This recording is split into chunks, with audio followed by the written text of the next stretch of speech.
guys, welcome back to my channel. Today we are just gonna dive right in. Judging by the title of this video, I don't want you guys to get any kind of ideas. I am not pregnant, have never been pregnant, don't know when I'm gonna be pregnant, but I do have a lot of questions and I'm hoping to answer some of your questions about pregnancy after myomectomy. What I've been up to lately is just kind of researching and trying to find as much information as I can online because I do have faith that I will be pregnant this year and I want to be as prepared as I possibly can. And again, throughout this video, I'm sure I will have questions for you guys because to be perfectly honest, like there really is not that much information out there about like myomectomy experiences, period. And then pregnancy after myomectomy, it's like even harder to find good, relatable information. So we're just gonna go ahead and get started. I'm gonna share everything that I've learned thus far.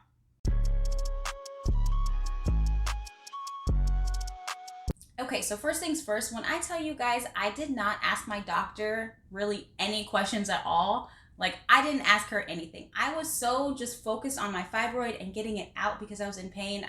I think the only question I asked her was, how many times have you had to remove someone's uterus doing the surgery? And when she told me 0, I was like, bet, let's do this. Let's get this thing out. Like that was it. And she didn't really offer up that much information going into surgery as far as, you know, what pregnancy or anything would be like after.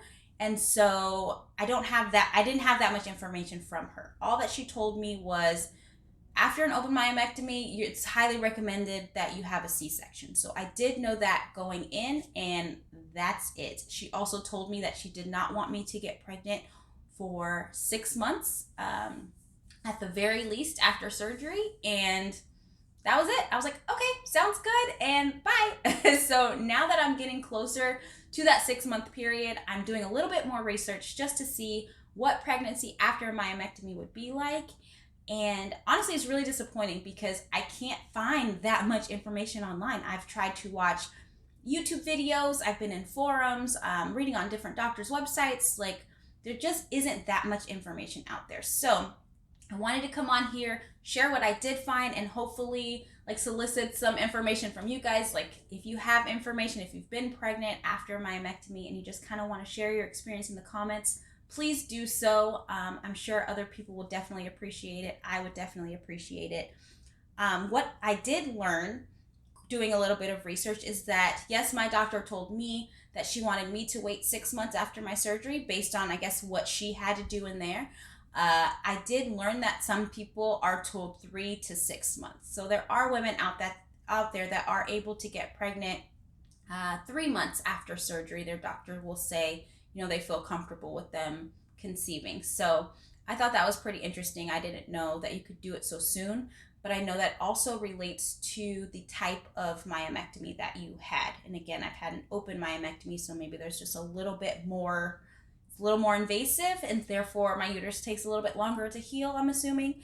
But that was new to me. I didn't know that it could be up to 3 months. With an open myomectomy, and then you get pregnant, you're instantly considered a high-risk pregnancy. Obviously I don't know exactly what that means because I've never been pregnant, but I'm assuming with being a high-risk pregnancy, you have more doctor's appointments and more monitoring appointments. So I guess bright side to that is hopefully you also get to have more ultrasounds and you get to see your baby more often than you would if you had like a normal low risk pregnancy. But yes, you're high risk because they're worried about uterine rupture. From what I read, you can have uterine rupture at your incision site or somewhere else in your uterus.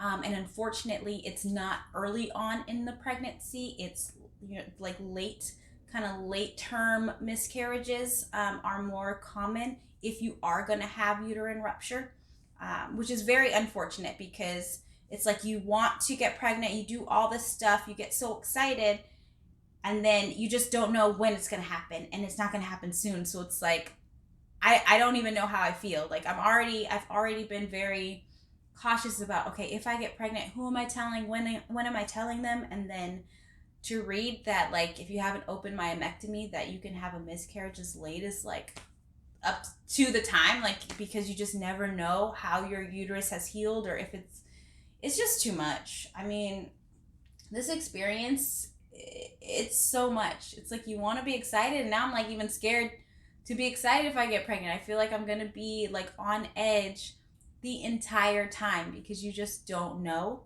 Um, but I mean, if you've been pregnant after myomectomy, I am curious like how you were able to find joy and like be able to be in the moment. I mean, I know I have a lot of faith, but it still just makes me so nervous. I mean, I guess I'll cross that bridge when I get there, but just thinking about it makes me so freaking nervous that is, obviously a possibility. So my doctor told me that I would be, required, or she would highly recommend a C-section. What she did not say is that usually those scheduled C-sections are fairly early. So based on the research that I did online, I saw that women that have had open myomectomies are having their scheduled C-sections anywhere between 36 and 38 weeks. I don't know if I've ever mentioned on here at all, but I'm slightly terrified of tiny babies. Like they're just so precious. I feel like I can't touch them. Like I'm scared of little babies. And I've always had this dream that I'm just going to have a chunker and I'm going to be able to handle him or her and it's just going to be great. And then I read that there's a possibility that I could have a baby at 36, 37 weeks. And I freaking like had a panic attack. I was like, what do you do with such a tiny baby? I didn't know that was a thing. I didn't know that you have an open myomectomy and you have to have a tiny baby. I didn't know all of the things, and I'm learning so much as I go along. One other thing that popped up in my mind was, does that mean that you have to, like, you're gonna have that whole like NICU experience? Like if you have a baby at 37 weeks, does that guarantee that they're gonna have to stay in the NICU? And the answer is no. I have been able to find a bunch of videos and information about babies born at 37 weeks. That 100% does not mean that they are going to be a NICU baby, so that is reassuring, because I was worried about that. However, I know that when the time comes and I am pregnant, I'm still gonna probably be watching NICU baby videos because I just want to be prepared for like all the different scenarios, because I didn't realize that you have to have a baby slightly earlier after an open myomectomy. And again, that's just because you are high risk. They don't want to chance uterine rupture. They don't want you to go into labor and have your uterus contracting. So they just schedule your C-section early, baby's here, and you're good to go. So that was new for me. I did not find anything really about pregnancy, actual like pregnancy symptoms after myomectomy. I think I saw one post about a woman saying that it feels like it's kind of burning at your incision site just because of your skin stretching and their scar tissue and all that stuff. But other than that, I couldn't find anything to share with you guys about what pregnancy actually feels like after a myomectomy. Like if it's like a normal pregnancy, say someone was pregnant before their myomectomy and after, and they can compare it. If you feel normal movements, or if it's just painful for 9 months and your whole stomach is sore, like how that experience goes, I have no idea. So if you do, please share your experience in the comments. I know I want to read it, so I'm sure someone else wants to read it. Like, what is it like in comparison to maybe if you had a baby pre-myomectomy? Because I did, like I said, the only thing I could find was that like you really need to watch your incision site, have your doctor monitor your incision site, keep it like moist and everything so that you aren't ripping, it's not ripping open, I guess. So which is gross and terrifying. But yes, that was pretty much all that I can find about that. If you have any other information to offer up, that was it. That's all I've got for you guys today. But I'm sure there's so many things, and I'm sure I'll come up with more questions, and I would love to ask you guys. I know I'm making the video, but I'm sitting here asking you guys questions because somebody knows something. They're just not posting it. I think it's so crazy that I cannot find anything online about like pregnancy after myomectomy, or like trying to get pregnant after myomectomy. There's just not that much information out there. So I vow to make these videos throughout my entire journey, just so that someone out there in the future, if you have an open myomectomy and you have questions, I can hopefully answer them for you. If you like this video, please give it a thumbs up. If you like this content and you're not a subscriber, please go ahead and hit that subscribe button and just follow along on this fun, crazy roller coaster of a journey, life.